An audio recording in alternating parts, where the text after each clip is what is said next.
Good morning, good afternoon. Thank you all for coming. It's great to be here. You know, we just came, and Congressman Massey and Roy, they were both with us in Iowa, and it got to negative 33 wind chill. So I'm enjoying the balmy temperatures here in New Hampshire. It's really, really good. My kids are 7, 5, and 3. They had Florida born and bred. They had never seen snow prior to about a month and a half ago. They saw their first snow in Iowa, but it wasn't a great snow. Then later that week in December, we were in New Hampshire. There was a lot of snow on the ground, so they got to build their first snowman here in New Hampshire. So we've got the pictures of all that, and they were like, Daddy, we like the snow better than Florida. I'm like, really? And they're like, yeah, it's so much fun to play. I'm like, all right, well, maybe someday. And then they came back when we were in Iowa when it really had the really bad blizzard. We're outside. I'm like, you guys want to do snowballs? Throw snowballs at your dad? They're like, yeah, let's go. So we go out. They hit me with 1. They hit me with 2.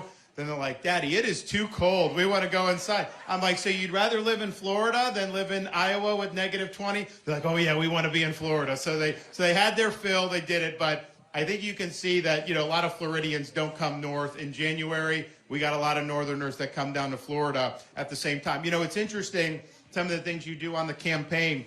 So one of our trips in New Hampshire in the fall, we stopped in Boston on the way, and it was my wife, me, and just our 5-year-old son. Our girls didn't want to come on that trip. So I was like, you know what, we have some time. I'm going to take my son to Fenway Park. And so he's a big sports nut. So I started showing him YouTube videos before we did the trip of the Green Monster, all this other stuff. And I'm like, this is a historic park. This is something you'll always remember, all this. And so he kind of got it. He was excited. So we were getting ready to go. We pull in right by Fenway. And he's like, Daddy, stop. I'm like, what? He's like, listen, I want to see Fenway Park, but I am not a Red Sox fan. I'm a Marlins fan and a Rays fan. I'm like, don't worry. You know, because I was in New England for 7 years in school, and I was 100% Red Sox over the Yankees without question. And I was here in 2004 when they reversed the curse, which was really exciting. So I was like, no worries. So we go in, he tours it, the Green Monster, all this other stuff. He's out on the field. We're just enjoying the moment. And you don't know what kind of impression that makes on a 5-year-old. And so we did that. So this is probably in October. Fast forward to Christmas, Santa gets him baseball cards. And so he's opening up the packs of baseball cards, and he's looking through. And anytime there was a Marlin, he would put it in his special stack.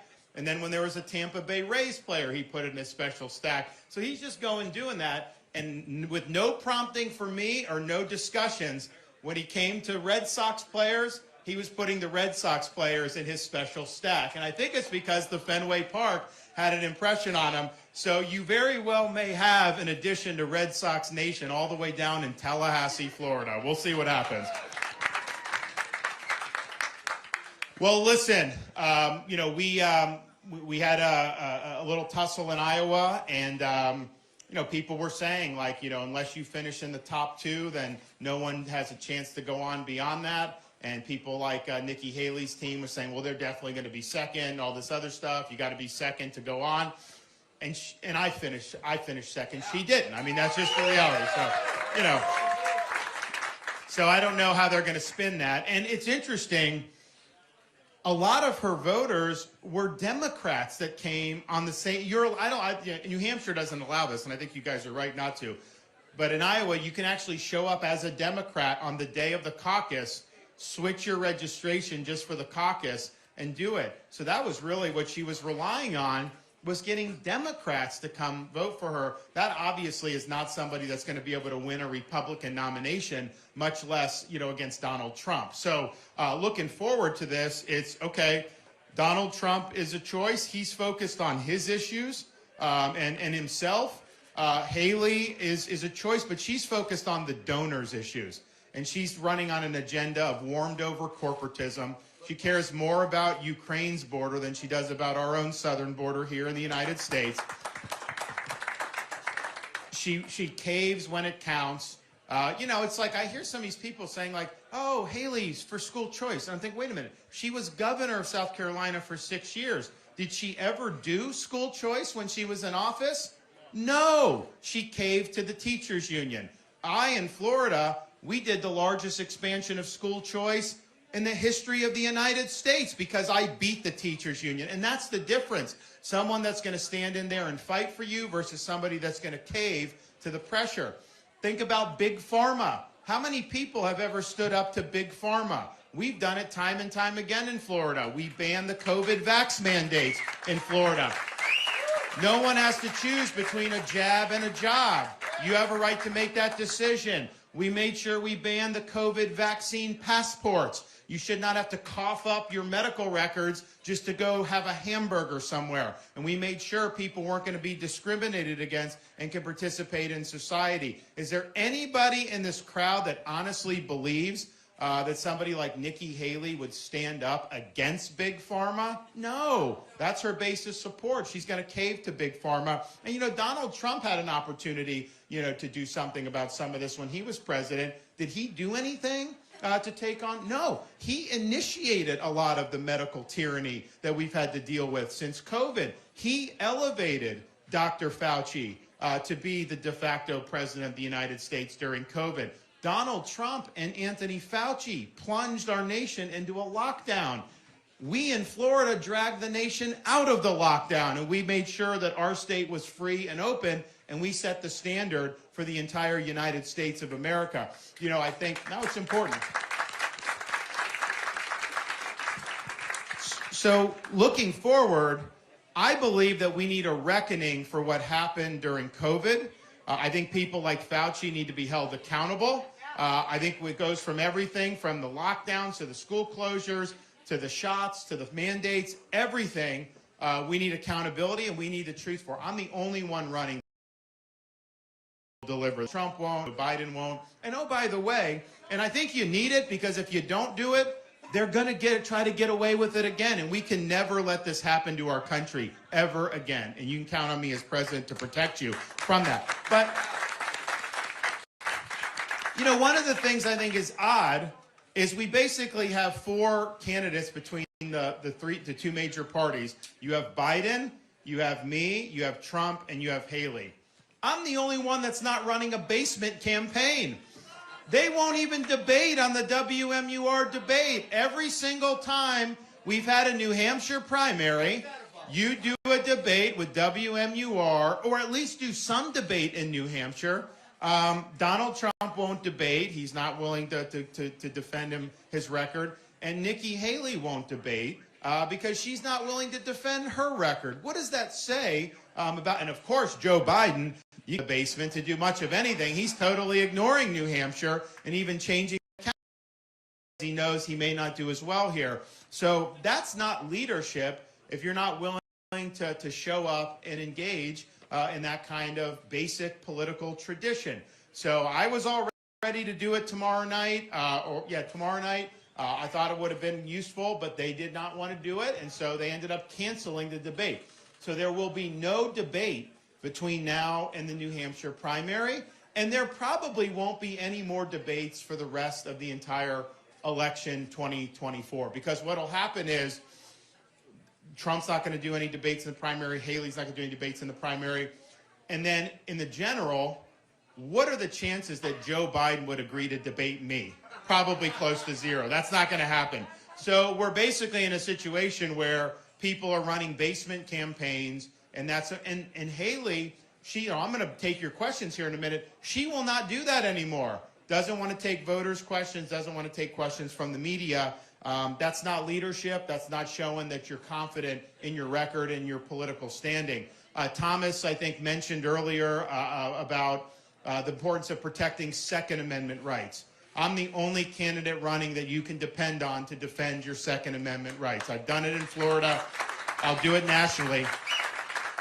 And when Donald Trump says that he wants to take people's guns first and then go do due process later, guys, that's not due process when they take your stuff before they do the process. That's totally contrary to our Constitution. Not only violating the Second Amendment, it violates the Fifth Amendment. They can't take your TV without due process of law. This is your property. And so for him to embrace that shows he's not dependable on the Second Amendment. And look, I don't think he can get elected in this country ultimately, and that's been my worry. That's one of the reasons why I decided to run. But say somehow I'm wrong, he gets in there.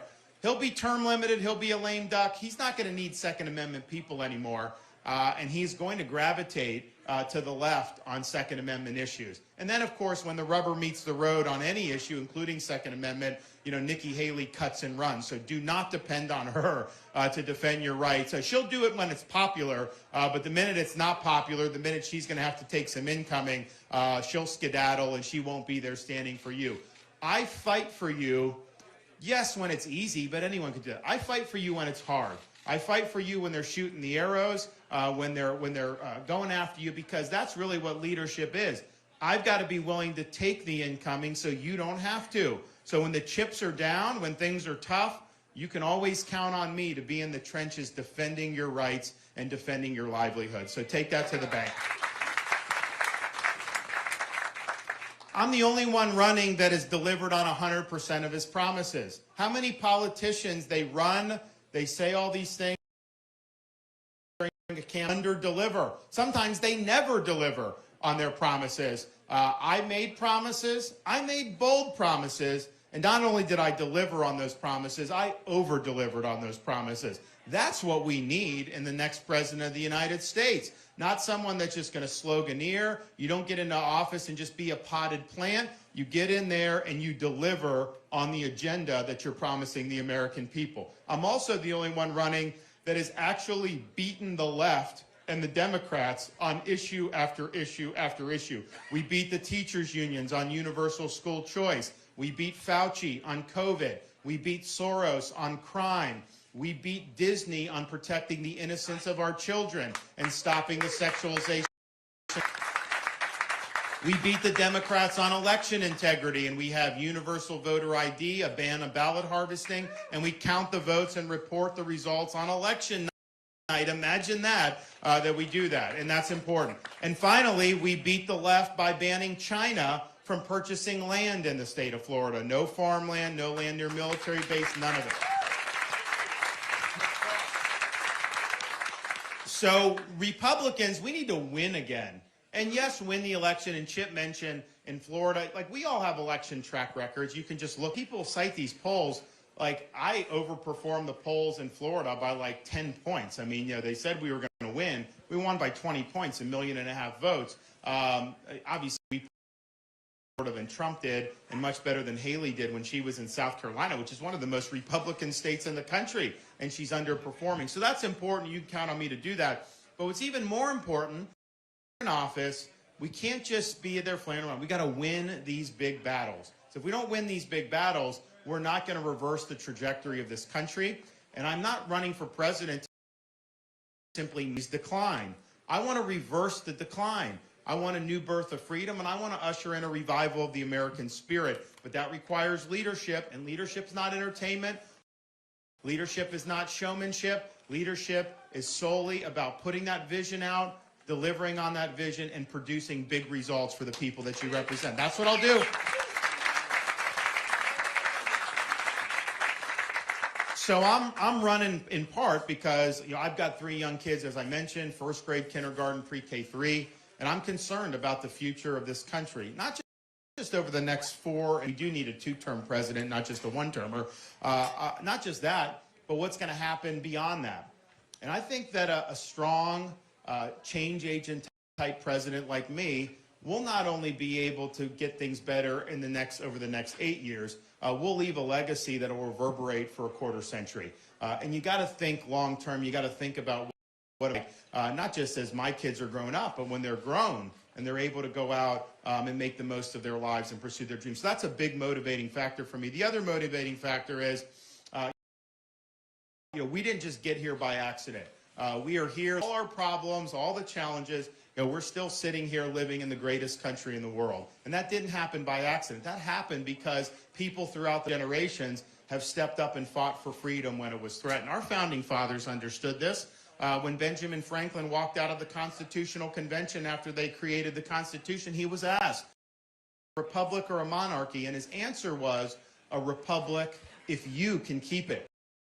They understood that this stuff wasn't something that would just happen. Freedom needed to be cultivated. Freedom needed. I'm mindful of this every time I fly into Washington, D.C. Occasionally, take a route going into Reagan Airport, which takes you parallel to the National Mall. Looking out that left side of the plane, you see the Lincoln Memorial, Washington Monument, the Reflecting Pond, other monuments, beautiful U.S. Capitol building perched on the hill, and you feel a sense of pride as an American because you're like, you know, those symbolize the principles and ideals that make this country great. But after doing that trip a few times, and every time I go since, I've recognized that the best monuments to this country are on the side of that plane on the National Mall. Because if you just look out the other side of the plane, you look over the Potomac River, you see a series of small, nondescript monuments orderly arranged over the rolling hills of a place called Arlington National Cemetery. And it occurred to me then, and I believe now, you can have the best Constitution in the world, you can have the best Declaration of Independence in the world. These things do not run on autopilot. They require every generation of Americans to step up and defend freedom and sometimes put on a uniform, risk your life, and even give the last full measure of devotion of service to this country. Now, in this political season, we're not called upon to make sacrifices of that nature. But what we are called upon to do is to do justice to the sacrifices that have been made on our behalf. What we are called upon to do is to preserve what George Washington called the sacred fire of liberty. This is the fire that burned in Independence Hall in 1776 when 56 men pledged their lives, their fortunes, and their sacred honor to establish a new nation conceived in liberty. It's a fire that burned at a cemetery in Gettysburg, Pennsylvania, when our nation's first Republican president, Abraham Lincoln, pledged our nation freedom. It's a fire that burned on D-Day in 1944, when a merry band of brothers stormed the beaches of Normandy, defeated the Nazis, and preserved liberty throughout the world. It's a fire that burned at the foot of the Berlin Wall in 1987, when President Ronald Reagan stood in front of that wall and said, "Mr. Gorbachev, tear down this wall," eventually leading to the dissolution of the Union.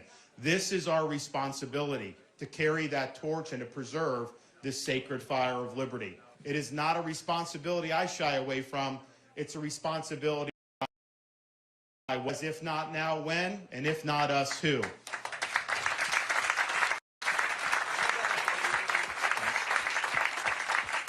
So I'm asking for your support on Tuesday.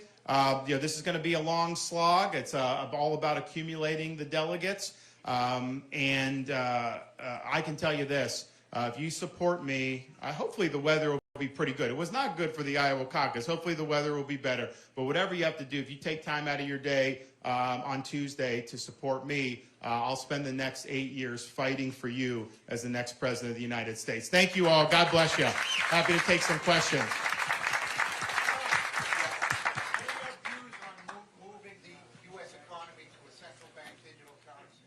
Oh, great question. So they asked about my views on whether we should impose a central bank digital currency in the United States of America. The answer to that question is, on day one as president, I take the idea of central bank digital currency, I tear it up, and I throw it in the trash can. It's done. Dead on arrival. You know, the thing about it, so central bank digital currency, it's like, okay, does everyone know? Have you guys all heard about it? It's kind of like something that's a little bit under the radar. But basically what they want to do, they want to get rid of cash. They want to go to a cashless society, no cryptocurrency, and just have a digital dollar tied to the central bank, the Fed, basically. And all your transactions will be used with this digital dollar. Now, why would they want to do that? Are they just trying to be nice to you? Is this just an act of benevolence?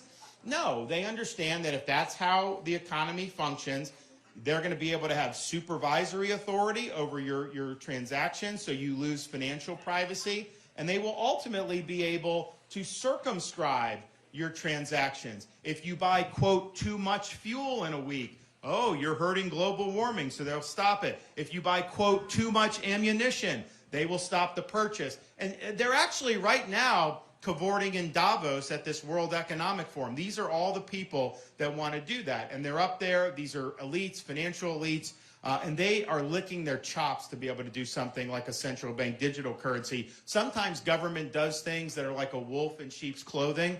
It may appear, but under the surface, it's dangerous. That is actually not central bank digital currency. Central bank digital currency is a wolf presenting itself as a wolf. They're coming after your freedom on this. Biden and Trump and both supported the idea of a central bank digital currency. It started under the Trump administration. Biden did the executive order. The Fed may try to do it unilaterally. January 20th, 2025, central bank digital currency will be put out to pasture once and for all when I'm president. Yeah. They're the more efficient way of doing what they're already doing. Jim Jordan and I have uncovered that the FBI asked the Bank of America to go through all of their records and find everybody who purchased a gun anywhere in the United States who was also present on January 6th in Washington, D.C. That is not an investigation. That is a dragnet to turn regular Americans into suspects. And what is Trump's response to that? To build the FBI a spectacular new building in Washington, D.C. Yeah, I mean, building the FBI $1 billion plus headquarters in the middle of Washington, D.C., that is not exactly draining the swamp. That is deepening the swamp, and I will not stand for that. Yes? Dale Fitzpatrick. Nikki Haley says that you're ignoring. This is my 5th event with you. Can you square that circle? I can, but you know, Nikki Haley is also somebody that wrote in her book that her inspiration for running for office was not Ronald Reagan, not Margaret Thatcher, but Hillary Clinton. And then she gave interviews where she was bragging about Hillary Clinton being the inspiration. And she wrote in her book that in many ways, she's still a source of inspiration. But then when you ask about that, when you confront her with that, she says, I never said that. She says, you're lying, you're lying. And all you got to do is just go to the tape. She's there saying this. She's tried to raise the gas tax in South Carolina. She says shit, that never happened. And yet you show her on video where she's proposing raising the gas tax. On and on it goes. This is a politician who does not want to answer for her record. I'm proud of my record in Florida. I mean, we have, Thomas has this debt clock, the nation's debt clock. He created a little scoreboard like they have in New York City that shows our debt ringing up. I told him, make one for Florida because it wouldn't be counting up, it would be counting down. Because we've paid off 25% of our state debt just since I've been governor. We've cut taxes tremendously. We've had New York, millions fewer people than Florida now. Yet our budget is half the size of theirs. Our number of state government workers per capita is the lowest in the United States of America. Cost per government worker, lowest in the United States of America. And yet, when people move from New York to Florida, what do they tell me? Oh my gosh, your roads are structure's better, your services are better, your schools are better. So how are we able to do all this at half the footprint and half the cost? It's because so much of government is excessive. It's not something that's necessary. We're going to be able to shrink the federal government bureaucracy. I think you can shrink it in half and not miss a beat with this. And Florida shows an example of how to do it. I'm proud of the way. Don't you want to have your taxes cut as surpluses, reducing debt, and have a small, limited government footprint? That's what all Republicans claim they want to stand for, and yet how many of them actually follow through on doing it? You as a parent in Florida have rights that are protected about educating and the upbringing of your kids. I had to fight Disney to ensure that they weren't putting transgenderism in elementary school curriculum. Disney fought me. Nikki Haley sided with Disney against the children and parents of the people of Florida. So there's a huge difference here, but I think her credibility is shot. And some of these videos that people have put out online where they're saying, I never said that, then showing her actually saying that, it just shows you that she's definitely not somebody that you can trust. She doesn't have those core convictions. And ultimately, what she's going to do, she's going to cave to the left, cave to the donors, and cave to media pressure, and that is not leadership. Yep. Hey, thank you for being here, Governor. Question for you. I appreciate you stand up for your convictions and your beliefs. And how do people who say, I don't believe the same as you, know that you'll work with them if you disagree? I think it's because there's a lot of things that happen under the sun. So you and I may disagree on an issue, and we'll fight over it. That's fine. But then next month there may be another issue, and maybe you and I agree. And you got to be able to put that disagreement on the previous issue aside to be able to work on the next issue. So my job is to maximize results. So not every issue is going to have the same coalition. You're going to have shifting coalitions. And there's things that I've done in Florida, doesn't get as much press, major initiatives that have gotten unanimous support in the legislature. Our conservation programs, our Everglades restoration, some of the things we've done in education with teacher pay increases, civics. We did a big financial literacy push in our schools. Some of the things we've done to support law enforcement. So on and on it goes. So I'm going to take strong stands. I'm going to say what I believe. But I also realize that my 80% friend is not my 20% enemy. And honestly, my 80% enemy can still be a 20% friend on those things. And you can work together on those. And I'm proud to do that. My job is to maximize the results. And I'll work with anyone that will be able to do that. Governor, yeah, I just wanted to add one thing to that, and because I think it's important. So, you know, Dean Phillips is running on the other side of the aisle, right, for the Democratic nomination. Well, Dean, I did a bill with him in Congress, and we got it passed almost unanimously to try to fix some of the stuff that was broken that Thomas talked about in the CARES Act. I've got a bill with Abigail Spanberger, a Democrat from Virginia, to ban stock trading among members of Congress. Because I don't think that members of Congress should be profiting trading stocks while they're members of Congress.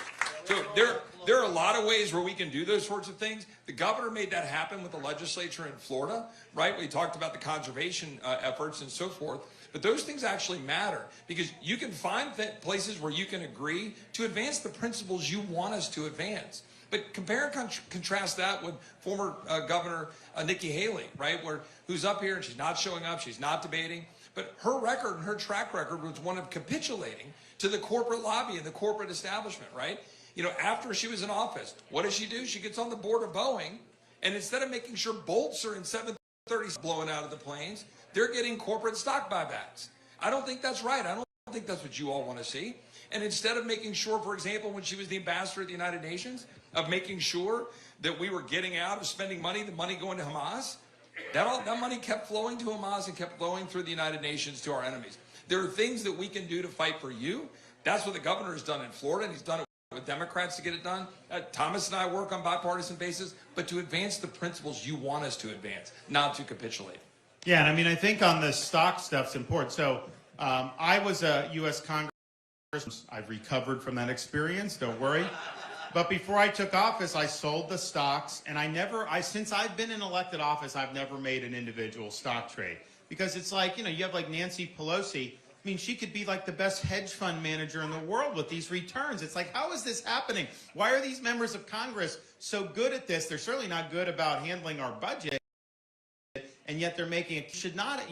You should have a moratorium. Put it in a trust. Don't be there making individual trades. I think they're clearly abuse of powers a lot of times. The other thing is, with respect to that, I'm going to go in and be a strong leader. We'll be a change agent. We'll get a lot done. But the reason why we have such bad results out of Washington is because the incentives are skewed.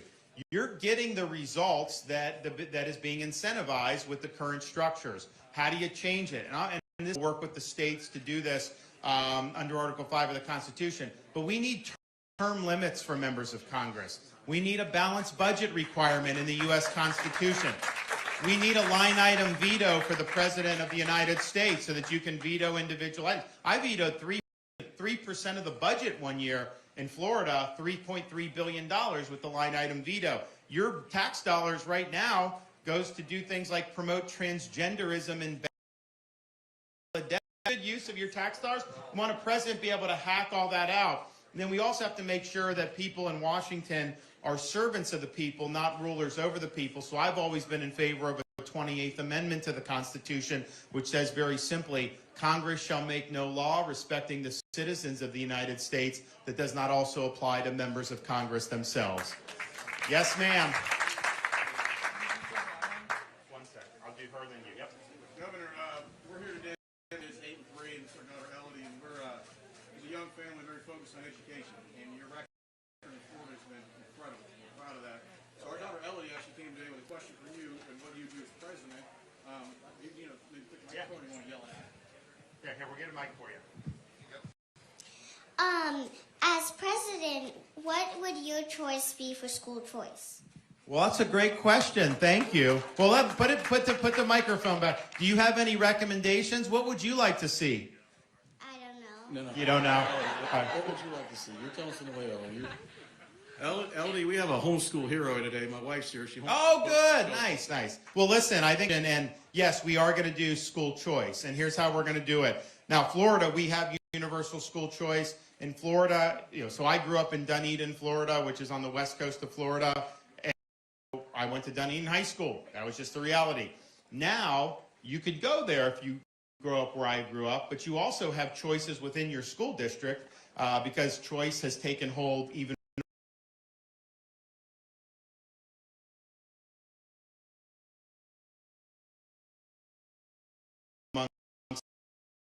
the public school, by the school divisions there, a scholarship. So every family in Florida has those options, and what's ended up happening is our performance academically is dramatically better than what it was 20 years ago. Nikki Haley, she did not do school choice in South Carolina, and when she left office, U.S. News and World Report ranked South Carolina dead last in education, 50 out of 50. U.S. News and World Report under me as governor of Florida, Florida ranks #1 in education by U.S. News and World Report. So this is just getting things done, empowering parents to do. Now, federally, we're not going to necessarily be able to do all that we've done in Florida, but what we can do is a corporate tax credit scholarship program. We used to have that as our primary choice option in Florida. Now I've expanded a lot. But basically, corporate income tax, businesses can write off a certain amount. It goes to a scholarship fund. You have a group that administers it. Eligible families can apply and get scholarships. We did 100,000 kids in Florida for $1 billion a year between administrative costs and scholarships. So if you just did 25 billion, which is, you would be able to do probably 2.5 million kids under that, all across. And look, Florida, we will get it done. I mean, I beat the teachers unions on all these fights, so we can win. But Chicago and Philly and some of these places, these kids have no chance. They have no opportunities. The school systems are politicized and controlled by the school unions. And so this will be coming over the top of that, giving scholarships. It's going to help a lot of low income, a lot of working class families. And I think it's going to help us get education back on a better track in this country. Because if we move education nationwide, we're in trouble. And not just K-12, these universities and the indoctrination needs to stop. Universities should be about the pursuit of truth. It should be about academic rigor and integrity. It should be about preparing students to be citizens of our republic. That is the purpose of universities. And if they're going to make common cause with terrorist groups like Hamas, the federal funding. This is ridiculous.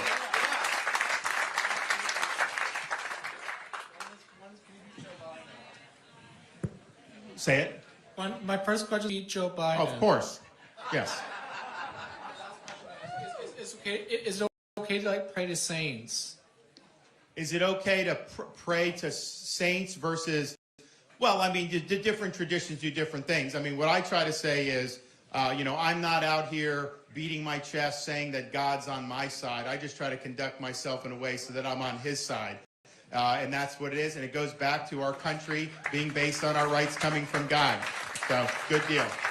Yes. I tell my sister, her friend, the librarian in an elementary school in Florida, had to remove a Dr. Seuss book from the library, so she's not going to vote for you. Well, that's not true. So what's happened is, there's pornographic books that are in the school. For parents to object to that and to have it removed because it's just not right that that's happening. And I've seen the books, and no one will defend the books.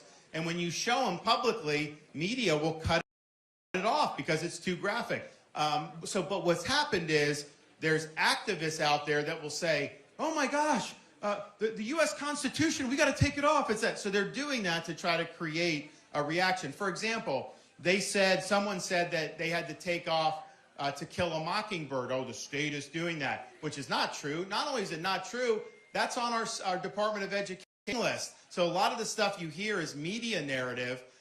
We basically say it's got to be age and developmentally appropriate. All the things that have actually been identified, nobody will defend. And it's a difference between education and indoctrination. And so there'll be sometimes they'll say, oh, I got to take all the books off the shelf. I got to do this. They're making me do it because they know the media will try to create a narrative. In fact, there was a school in Miami-Dade County. There was this book of poems from, I guess, a lady that did a poem at Biden's inauguration. And the school decided to move it from elementary library to middle school library. And that was it. And the media said that this was somehow they were banning these poems. And it's like this had nothing to do with the state. So I would just say anything on that is a hoax. Our standards are very clear. They are not controversial at all. And when you hear things like, we don't do critical race theory in the curriculum, for example, teaching, different divvying people up on race, it's wrong. But then they'll try to say, well, oh, you don't want to teach about racial discrimination. No, that's required to be taught in Florida. And it's all there on our State Department of Education website. So we've done it right. We are focusing on educating kids. We're not going to allow the schools to be an instrument of indoctrinating kids, and particularly with the sexual curriculum that most parents do not want their young kids to be given. That's something that we're providing good protection for parents on. So we're doing it right, and I think that's what you should do. Governor, I just want to add to that. We had a hearing in the House Judiciary Committee on this very topic, and they were trying to exploit the, I think, false claims against the governor in Florida.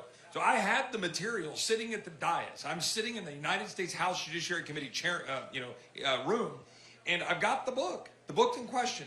There's no ban of books on like Rosa Parks and others they were all claiming. That was all false. There was books about Rosa Parks in every elementary school throughout all of the districts in Florida, and that was all there. That was all false. But we did have a book sitting in front of us. I couldn't turn it to the camera. I literally couldn't turn the book around to the camera for fear that a child would see what was in the book. I don't want that in the elementary schools. That's not a book ban. That's a pornography ban. That is protecting parents and children, and that's what the state of Florida did. Yeah, not only that, that brings up another thing. What Chip brought up, they will say, oh, they're not allowing this Rosa Parks book. So then you go into the library, and there are 12 Rosa Parks books. They just didn't happen to order this other one, and they try to say you're banning it. No, people have to make decisions. And that's the thing. With a curriculum, you're making judgments about what should be in or what should not be in. And if somebody's doing something that's pornographic in third grade, taking that book out and saying that's a bad choice, as adults, you guys can still have access to that. It's not banned at all. In fact, I mean, you want adult material? Go look at Hunter Biden's laptop for all I care. But just don't bring it to our elementary schools.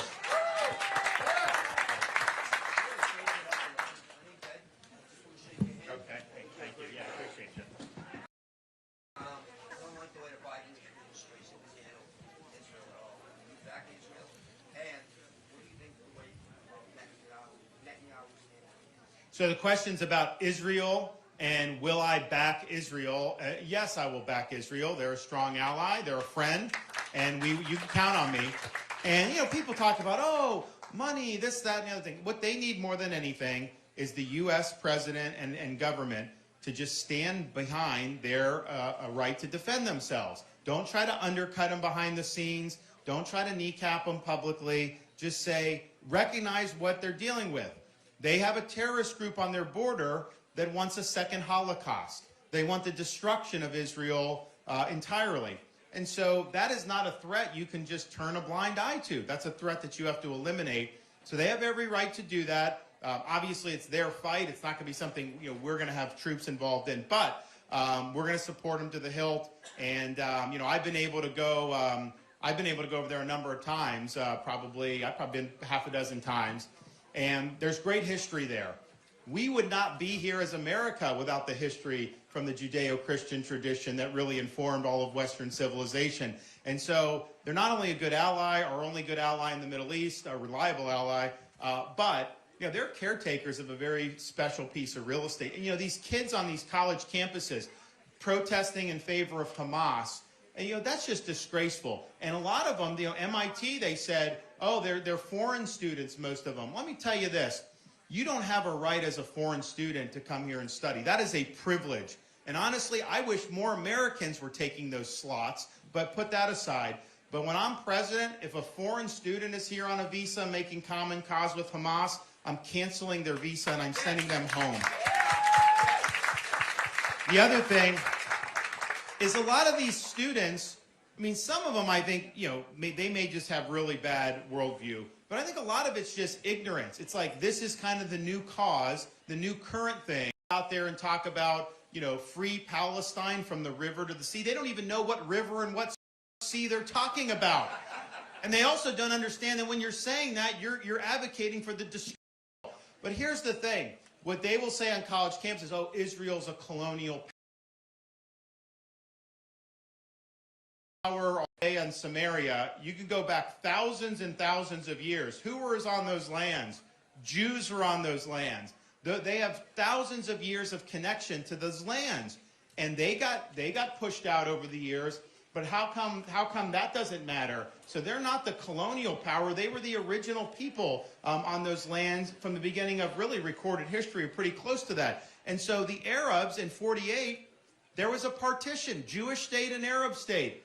Israel accepted, Arabs rejected it. They went to war. Israel won the war. Then in 67, they were going to go to war again. Israel preempted it. Then in 73, on Yom Kippur, they went to war against Israel. Israel won. All these waves of terror attacks, the intifadas over how many years, Israel stood firm. So you had a chance to have a Palestinian Arab state, and you rejected it. You've gone to war multiple times and lost. So how is it that Israel is somehow occupying? It's not occupied territory. It's disputed territory, and Israel has the strongest claim of right of anyone on it. So when I see these college kids acting like that this is like some type of colonial power, it shows they do not have a strong grasp of history, and they're not being told the actual facts. So I think it's a great relationship. I'll be a great friend. I know BB personally. I've gotten to know a lot of people over there. And so you can count on me. Yes. How would you deter Putin from going in, keeping this campaign? Well, so how do you deter Russia? And I would say this would apply to other countries like China. You got to be, so I believe in speak softly but carry a big stick. I believe we need to have a strong defense, not for the purpose of trying to instigate conflicts. Nikki Haley said, she doesn't think we should have a Department of Defense. It should be a Department of Offense. And I'm just thinking, like, really? You're just going to go instigate war conflicts? How is that? That is not the American tradition. Our founding fathers said the best way to avoid war is to prepare for it. We want to be strong so that people don't mess with us. But we don't want to be injecting ourselves into conflicts unnecessarily. So that's her and I have a difference of opinion on that. But you be very clear. Trump did much better than Biden on this. You lay down the marker and you say, here's what we're going to do. So for me, that marker is the NATO countries. Those are our folks. We will let them know, and trust me, they are not going to mess with that because they're not going to be able to get away with it. Biden has invited conflict with weakness. Biden invited conflict with his Afghanistan withdrawal, which was a disaster. And oh, by the way, to this day, not a single member of the military, civilian or uniform, has been held accountable for what happened in Afghanistan. When you don't have accountability, you are not going to get good results. I'm going to hold people accountable. That's your job as President of the United States. And so I wouldn't have done that withdrawal that way, because obviously you're leaving behind billions of dollars of vehicles and weapons to a hostile force. You have 13 service members killed with the ineptitude. So it's a total disaster. But if that had happened, I would have fired the people responsible for it. You can't just sit there and accept these terrible outcomes and no one's ever held accountable. So we're going to have a new regime. We're going to clear the military out of all the social agenda, all the woke ideology. It'll be mission first. I'm the only veteran running for president. I'm the only I'll be the first president since '88 to serve in a foreign conflict. And it's important to me that we're able to recruit people into the military in adequate numbers, and we are not doing that right now. It's the lowest recruitment since Vietnam ended. And why? Because when you join the military, you're writing a check payable to the United States of America for an amount up to and including your life. You don't know where they're going to send you. You don't know what contingencies are going to happen. And people are willing to do that because they love this country. And they're willing to do that because they want to serve something bigger than themselves. But they want to have confidence that the people in charge in both the military hierarchy and the civilian leadership are going to put the mission first. and that they're not going to sacrifice readiness or sacrifice the mission on the altar of political correctness or woke ideology. So I'll make that clear day one. We'll rip out all the nonsense. And then as president, I'll be somebody that will use the bully pulpit to talk to young people about the importance and the value of serving in the military. Kennedy said that you can look back on your life with a great deal of pride saying, I served in the United States Navy. And people saw that, and he had been a veteran of the Navy, and it's like, yeah, this is something that would be good to do. President Reagan used to say that people spend a lifetime wondering whether they ever made a difference. U.S. Marines don't have that problem. And people look and they say, yeah, you know, this is something good. So people want to do something bigger than themselves. They want to support a higher calling, but they need to be convinced that mission's going to come first. And with me as president, it will come first. We will be a strong country. The bad guys will be on retreat, not because we're out there trying to get involved in conflict, but because it's going to be very clear. If you're friends with us, you're going to have a great friend. If you're hostile to us, don't mess with us, because you'll regret that you ever did that. Several years ago, we dealt with COVID. And then we find out that America is funding the Wuhan lab.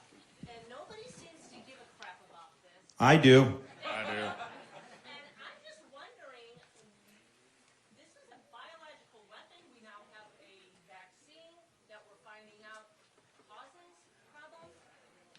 Nobody's talking about this, and I'm wondering, who's accountable? Why are we funding a Wuhan lab in the United States? This is insane. So I'm the only one running that's going to bring accountability to all these issues stemming from COVID. The fact of the matter is, it was under the Trump administration that they revoked the ban on gain-of-function research. It had been banned, and they revoked it under Trump. That was a mistake. Fauci, they directed money through the EcoHealth Alliance to Wuhan Institute of Virology to fund gain-of-function research. That's your tax dollars going to Wuhan. That is unacceptable. When the virus came, when we first found out about the virus, if you said that the virus came from the Wuhan Institute of Virology, you were called a conspiracy theorist, you got censored on social media. People like Fauci were covering that up, trying to say that it was the wet market. Why? Because they knew that government had been involved with this lab and tax dollars had gone there. But we know it came from the lab. We know that is the truth. So they lied to us about that. They lied to us about all the issues with lockdown policies. They lied to us about the COVID shots. Remember, they said if you take a COVID shot, you will not get COVID. How true was that? Not at all. Now, every booster you take, you're more likely to get COVID as a result of it. And they would never talk about any type of side effects. I mean, think about this. Any pharmaceutical that is put on the market when they run these commercials, it's like the first 30 seconds of the commercial, it's like usually like a married couple, probably like 60 to 65, just walking on the beach or wherever, laughing, having fun because of this miracle drug, right? And then the next 30 seconds is like, you could die, heart attack, this, stroke, and they list all the possible side effects because they're covering their rear end. But yet when the mRNA shots came out, they said with a very short lead time, no problem, you can't have any questions, and that's just not the way these things go. So you ended up seeing an increase in myocarditis, particularly amongst young men, and you saw different things that happened that were tied to people that had very low risk of complications from COVID to begin with. And yet people were losing their jobs in some, not in Florida, they didn't, but in other states. So you can't go into a bar or a movie theater unless you show proof of COVID shots. So this was the biggest intrusion on our liberties in the modern history of this country, and not a single person has been held responsible for it. Not a single person has apologized for it. January 20th, 2025, there will be a new sheriff in town, and we will deliver a reckoning on this. I'll just add one thing, and I know the governor agrees, which is just yesterday, the United States Senate voted to have a continuing resolution, that is just to keep spending at Nancy Pelosi's ones we all fought last year, right? The omnibus, that great big spending bill. Only 13 Republicans voted against it. 13. That's the problem in Washington. You need somebody who will change that direction, because you know what that bill funds? It funds the Wuhan Institute. You know what else it funds? It funds the Department of Justice that went after Mark Houck for standing in front of a pro-life clinic in Philadelphia. You know what else it funds? It funds the World Health Organization. You know what else it funds? It funds the United Nations to have dollars flow to Hamas.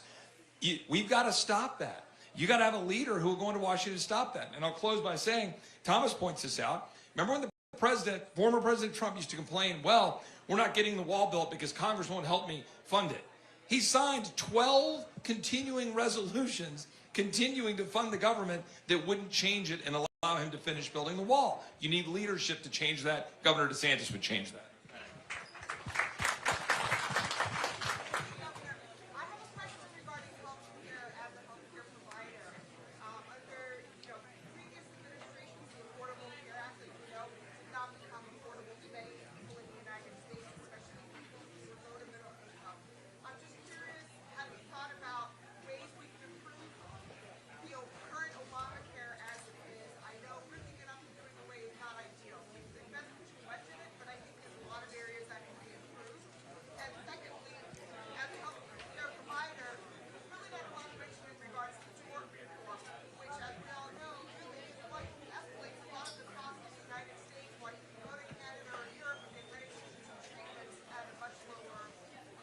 Great. And what do you do specifically in healthcare? Okay, good. All right, thanks. Yeah, my mom was a nurse for over 40 years, critical care. So I know a lot of, we need more nurses. I mean, that is one issue with healthcare. We've done an initiative in Florida to train up more options. When COVID hit, they had this traveling nurses became a hot commodity. They were making a killing. You could literally stay in your hospital, but just be a private contractor and double your salary. But facilitating more options for that, I do think is important because we don't have enough.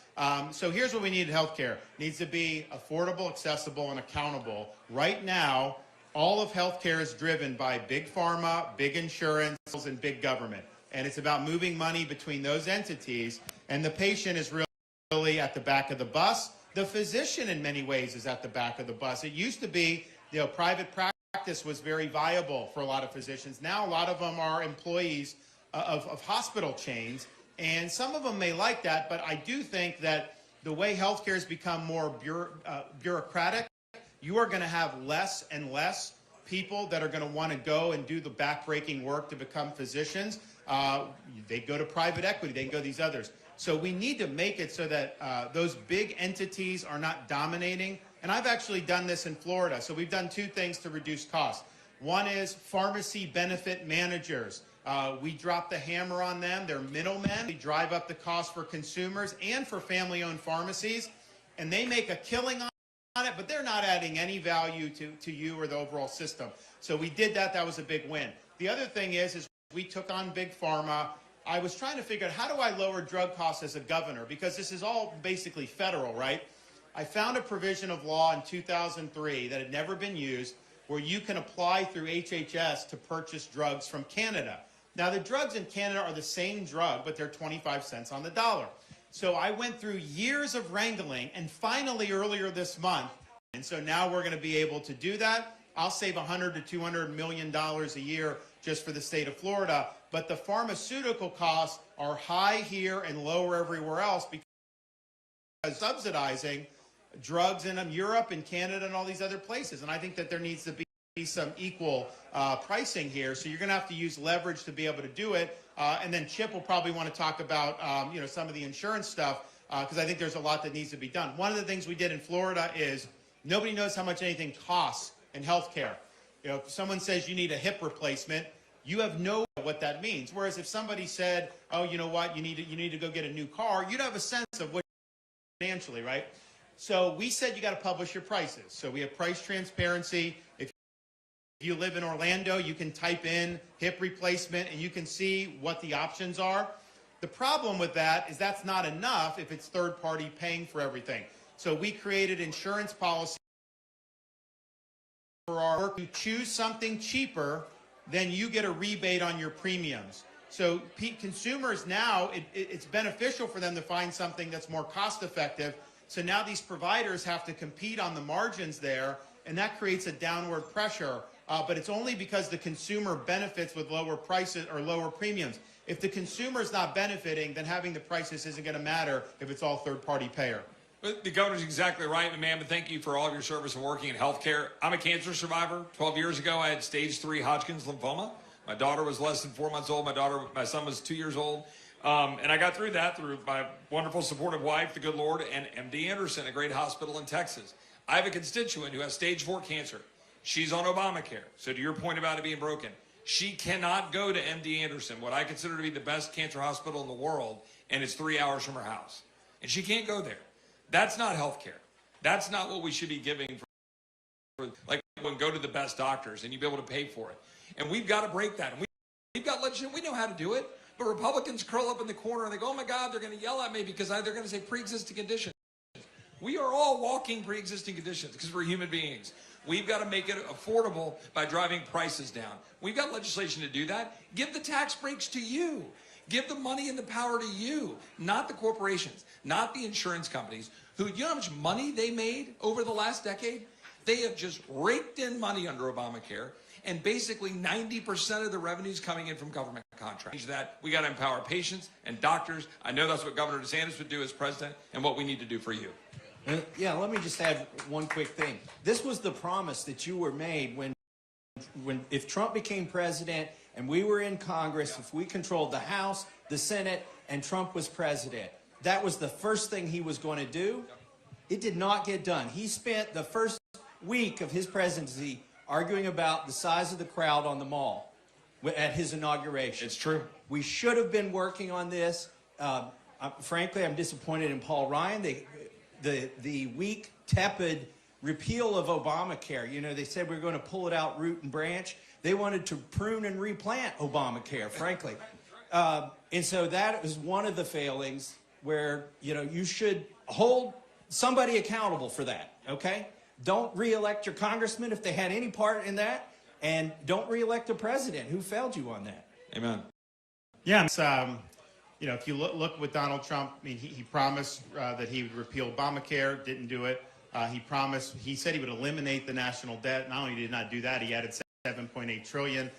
He said that he was going to hold Hillary accountable, let her off the hook. He said he was going to build the wall, have Mexico pay for it. Obviously, that didn't happen because we wouldn't have 8 million illegals coming in under Biden. If that were the case. Then he said he was going to drain them. It got worse while he was there. So if he wasn't able to do that in the first 4, and again, I've said, you know, I don't know that he could get elected in this country, but let's just say I'm wrong about that. What are the odds that he would actually be able to do it in the next 4 as a lame duck president that's going to be focused on all these issues pertaining to himself personally and is going to be very distracted? I just don't see how you could possibly get that done. Whereas with me, I have a record of delivering on all my promises. I'll be focused. I'll be disciplined. You know, we have this massive bureaucracy. It's an administrative state. It's a 4th branch of government at this point. It was not what the Founding Fathers ever intended, but it exercises power over us without our consent. You can win an election for President of the United States. These bureaucrats just do what they want anyways, regardless of what you, the American people, say. That is intolerable if we're supposed to govern ourselves. So I'm going to rein that in. We're going to bring in the administrative state and put it back under constitutional accountability. That doesn't happen by just snapping your fingers. You need a methodical, strong, disciplined executive to be able to do that. You know, the Trump, his kind of the way he would run things, very chaotic. Be one thing after another, kind of just go. There was not a lot of method. We will do that. When I set my mind to something, we get it done. But that's going to require a lot of fortitude to be it, because these people are not going to give up their power willingly. They've accumulated it over many, many decades. My job is to reconstitutionalize this government and return it to its rightful owners, which is we, the American people. Yep.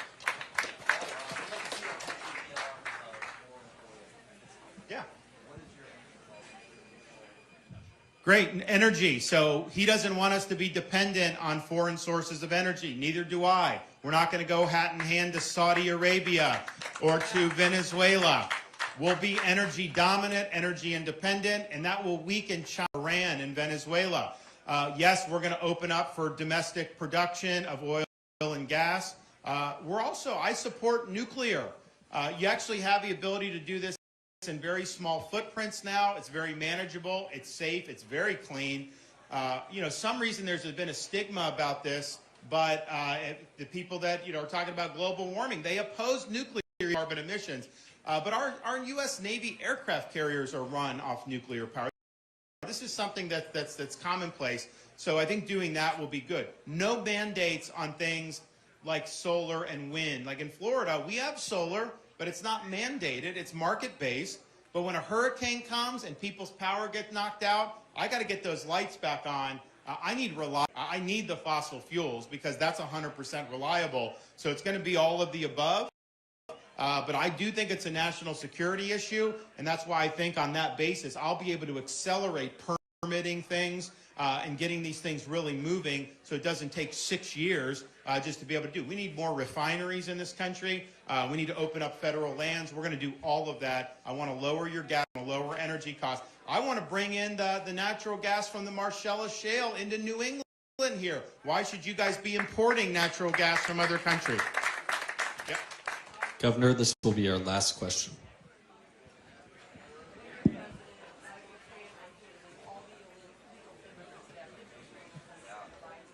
Great. And your name is? Paula. Paula asks about handling the massive numbers of illegal aliens that have come, particularly under Biden. You have to deport them. There's no way you can have a country unless you have a sanction for people coming illegally. And right now, people come. I can actually, what we did in Florida shows the principle. We're a maritime state. Media says, oh, you're not a border state. We have boats that try to come in illegally from Cuba or Haiti or other islands. And the Coast Guard is there to stop. There aren't enough Coast Guard boats. So I see boats coming in, a lot of them landing in the Keys and in South Florida. I scrambled Florida maritime assets. I filled in the gaps. Boat comes from Haiti. We could stop it. We turn over the Haitians to the Coast Guard. They would bring them back to Haiti. Well, guess what happened when people figured out that was what was the likely consequence? The number of boats declined dramatically. Why? Why would you want to go over very choppy waters when you know the result is going to be you're going to end up right where you started? Same principle applies at the border. Are you going to want to pay a coyote thousands of dollars to bring you in through the border knowing that the consequence is you're going to end up right back where you came from? No. So you will see less people coming to begin with, and we're going to build a wall, do all that. But that has got to be the consequence. And here's the thing with Biden. You know, there was the thing, they showed the clip of Haley kind of reprimanding conservatives for saying that it's wrong to say people that are coming to the country illegally are committing crimes, that they're criminals. And she said that's disrespectful, that their family's looking for a better life. I can tell you this, if you look at what's coming across the border now, it's overwhelmingly military-age males from all around the world. Now, our enemies, seeing that vulnerability, do you not think that they've sent people to come into this country? We know people have come from China and Iran, other places in the Middle East. I sent people to help Texas way back in 2021. As soon as the problem started, I went out to visit our Florida folks on the border. I saw people from Haiti coming across the border, Libya, all these places. This has been crazy that they've allowed this to happen. We have vulnerabilities. I mean, I would say that it's one of the top 2 national security threats we face at this point, our own border and China. And there will be a terrorist attack. I hate to say, I wish I was wrong, but what are the odds that out of 8 million, we have not had terrorists come through? And there's going to end up being an attack that people will trace back to somebody that came across the border. We already know there's a lot of criminal aliens coming across. We already know that people that come across and then go on to commit criminal offenses against Americans, those are all avoidable crimes if we just had the security of our own country. Now you're starting to see more and more people get upset about it because people are going to communities all across the country. Manhattan, they were always saying how they're a sanctuary city, that New York City is a sanctuary city. Well, you've had a lot of people bust in there from Texas. Now all of a sudden they're singing a different tune because you can't run a country like this. It doesn't work. And think about this.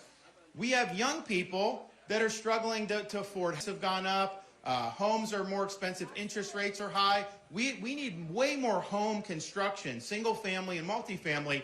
Well, how is it good for that problem to have 8 million people illegally? Of course not. So this is bad for the American people. And when I see people like putting the illegals in the hotels by Foxborough and the veterans can't get a place for the Army-Navy game, when I see New York City closing a school, sending the kids home and housing the illegals in the school, that is a disgrace. That is putting the American people last. Well, the days of Americans being placed last are going to come to an end at high noon on January 20th, 2025. God bless you guys. Thank you.